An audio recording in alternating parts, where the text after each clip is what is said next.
संसार में शायद ही कोई ऐसा इंसान होगा जिसके जीवन में कोई परेशानी न हो, पर जीवन में जब परेशानियां बढ़ने लग जाए तब एक पल को ऐसा लगता है कि पूरे जहां का दुख और परेशानी मेरे ही हिस्से में आ गई है। और यह बात सत्य भी है, लेकिन हम शायद उस वक्त भूल गए होते हैं कि हमारे जैसे न जाने और भी कितने लोग हैं जो इन सब चीजों से अभी गुजर रहे हैं या गुजर चुके होंगे। हमें हमारी ही परेशानी सबसे बढ़कर लगने लगती है।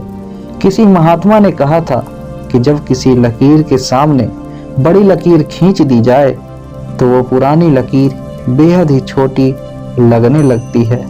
ठीक ऐसा ही है मनुष्य का जीवन और उसमें आने वाली परेशानी। एक बार एक दुखी व्यक्ति जो बेहद धनवान तो था पर अपने जीवन से बेहद उदास था, अपने जीवन के दुखों से परेशान था।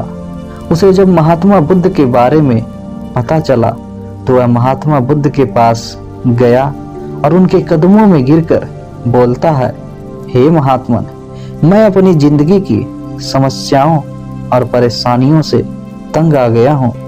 एक समस्या निपटाता हूँ तो दूसरी समस्या खड़ी हो जाती है, दूसरी को निपटाता हूँ तो तीसरी समस्या खड़ी हो जाती है।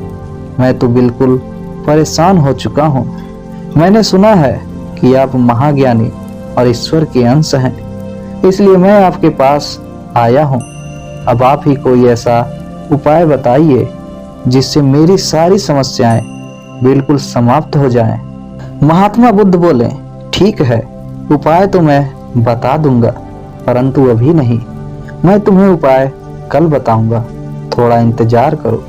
महात्मा बुद्ध ने कहा कि मेरी एक शर्त है और वह यह है कि तुम्हें आज रात मेरे ऊँटों के बसेरे में पहरा देना होगा और जब सभी ऊँट बैठ जाएं तो तुम सो जाना, मगर ध्यान रहे जब तक एक भी ऊँट खड़ा रहे सोना मत।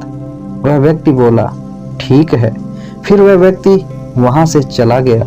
दूसरे दिन सुबह जब वह व्यक्ति महात्मा बुद्ध के पास आया तो महात्मा बुद्ध उसकी लाल लाल आंखें और थका हुआ बदन देखकर बोले, लगता है तुम रात भर सोए नहीं हो।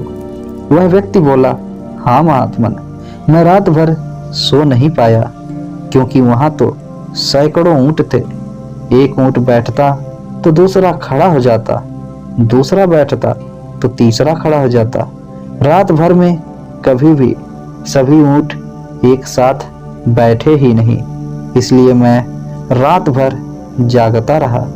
महात्मा बुद्ध कहते हैं, अगर तुम अपनी परेशानियों से छुटकारा चाहते हो तो तुम्हें इन समस्याओं में ही खुश रहना होगा, क्योंकि फूलों का राजा गुलाब भी कांटों के बीच ही खिलता है और तालाब में खिला सुंदर कमल का पुष्प भी कीचड़ों से घिरा हुआ होता है, वह फिर भी महकता है। महात्मा बुद्ध बोले, बिल्कुल इसी तरह हमारी जिंदगी है। जिंदगी की समस्याएं कभी खत्म नहीं होती और ना ही होंगी, क्योंकि समस्याएं हमारी जिंदगी के महत्वपूर्ण अंग हैं। इसलिए अगर तुम अपनी जिंदगी में खुश रहना चाहते हो तो तुम्हें भी समस्याओं के बीच में ही खुश रहना सीखना होगा। धैर्य और सीख के साथ जिंदगी जीना सीखना होगा, तभी तुम अपनी जिंदगी में खुश रह पाओगे। सबसे पहली बात यह है कि हमें पहले यह समझना होगा कि पूरी दुनिया में इकलौते हम ही बस नहीं हैं जिसके जीवन में ऐसे स्थिति होती है। हमारे जैसे न जाने कितने और भी हैं जो इससे भी बड़ी बड़ी परेशानियों से घिरे हुए हैं।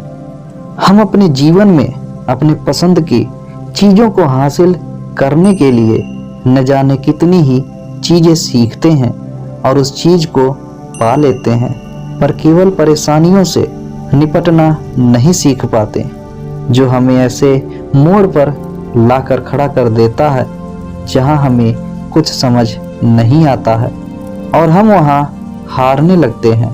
हमें जिंदगी को समझने की कला भी सीखनी होगी। आप खुद अपने आप को खुश नसीब समझें और यह सोचकर ऊपर वाले का शुक्रिया अदा करें। जिस तरह की जिंदगी आप अभी बिता रहे हैं, न जाने कितने ही लोगों के लिए वह अब भी उनके रखे हुए सपने की तरह ही है। परिस्थितियों को समझें, क्योंकि किसी चीज से निपटने के लिए या उससे बाहर निकलने के लिए उसे समझना बेहद ही जरूरी है। दोस्तों, यह कहानी छोटी है लेकिन हमें सिखाती बहुत कुछ है और हमें बहुत प्रेरणा देती है, और हमें प्रेरणा देती है कि हर परिस्थिति में खुश रहने के लिए और उन परिस्थितियों से निपटने के लिए हमें अपने जीवन को समझने की जरूरत है और अपनी परेशानियों को बड़ा नहीं समझना चाहिए।